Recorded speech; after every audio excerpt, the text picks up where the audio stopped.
Vince Gabriel, and I'm going to go over 3 mistakes personal trainers or gym owners make when hiring personal trainers.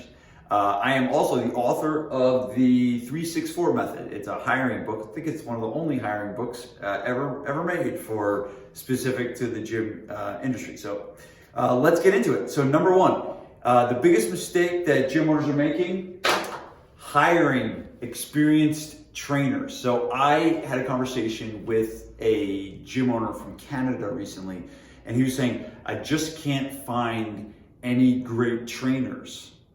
And I'm like, okay, well, that's your number 1 mistake, dude. You're trying to find great trainers. And the reality is you don't need great trainers.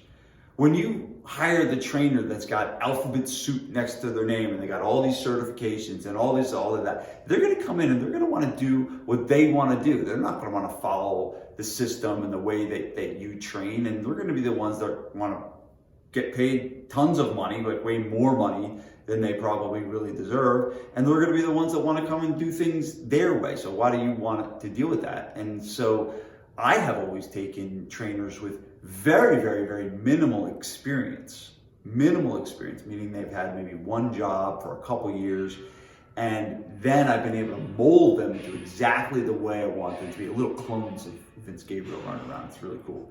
That's kind of like what I want, but that creates awesome cultures, awesome team members, people that are really bought into what you're doing. So think about this. I want you to think about when you're hiring, I want you to hire for who they are as a human being, right? And what kind of energy they have and what kind of person and how much they care about the people that you're training more than what they know.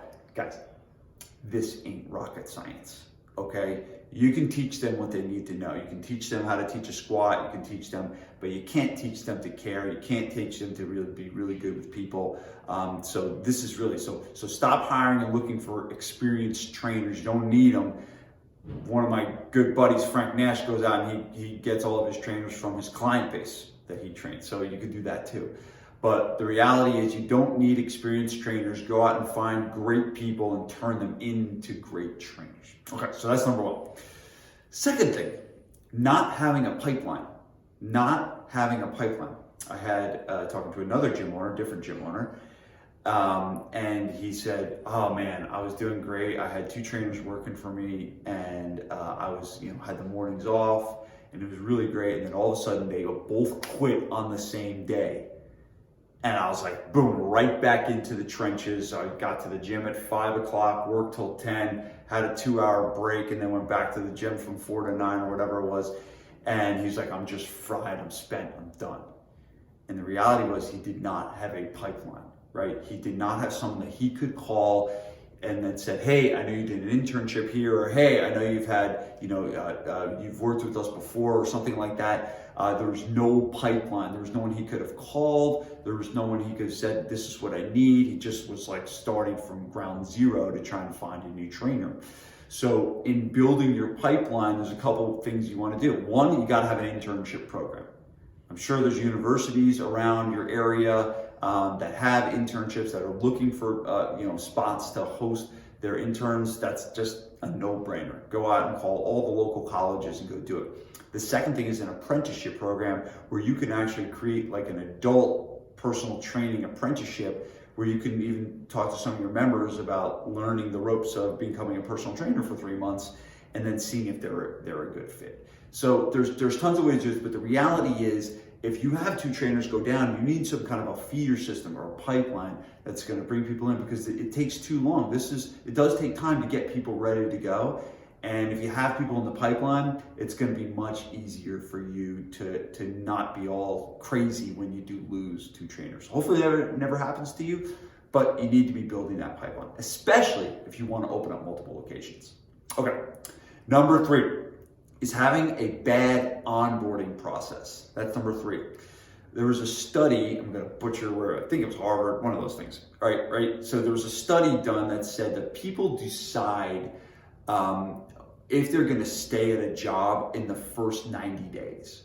So what you do in the first time period of when someone gets hired matters a ton. We have this goal at Gabriel Fitness that when we hire somebody, The onboarding process is so detailed and so good. We want people to say things like, wow, this is like a really different experience. I've never had anyone give me a book to read when they got hired. I never had anyone meet with me individually once a week to go over the ropes and make sure I'm doing my job correctly, and make sure I have clarity on what I'm doing. And it makes such a difference to get them when they're fresh in the job, when things are new to them, they feel very comforted that you are like, hey, you care about the people you bring on. You're not just saying, all right, you're hired, go do your job, and we'll see you in 3 months for your evaluation. And that's what most people do. And when that does happen, people are kind of thinking in the background, is this a place I really, really want to be? I just got thrown into the fire and now I'm just in another job. Versus when you have this great onboarding process and you're educating them and giving them books to read and teaching them their systems, now they feel like, all right, I'm part of something. I'm part of a company that values my growth, that values my education. It makes such a world of difference. So there it is. 3 mistakes gym owners make when hiring trainers, and really any employees for that matter. Hiring experienced trainers, you don't want to do that. You need to have that pipeline, and you got to have a great onboarding process. If you have any questions, shoot me an email, vince@gabrielfitness.com. I have been approached by many of our clients. Gabriel Fitness, I think, is one of the best gyms in America, of course. It's my gym. But we have tons of great clients that are very, very, very successful people. A lot of them work close to New York City. A lot of them kind of commute to New York City. And many of them come up to me, believe it or not, old meathead gym owner Vince, right? They come up to me and like, hey Vince, I'm thinking about hiring this new executive, that's gonna make $7 million a year. Can you help me out in the decision of the process? And I'm just like, I can't believe this is actually happening. But people are coming to me and asking me because what they see is they see such an unbelievable culture, and they see great people out there, and they see the energy that's brought out into the gym. They're like, I want to have that in my company.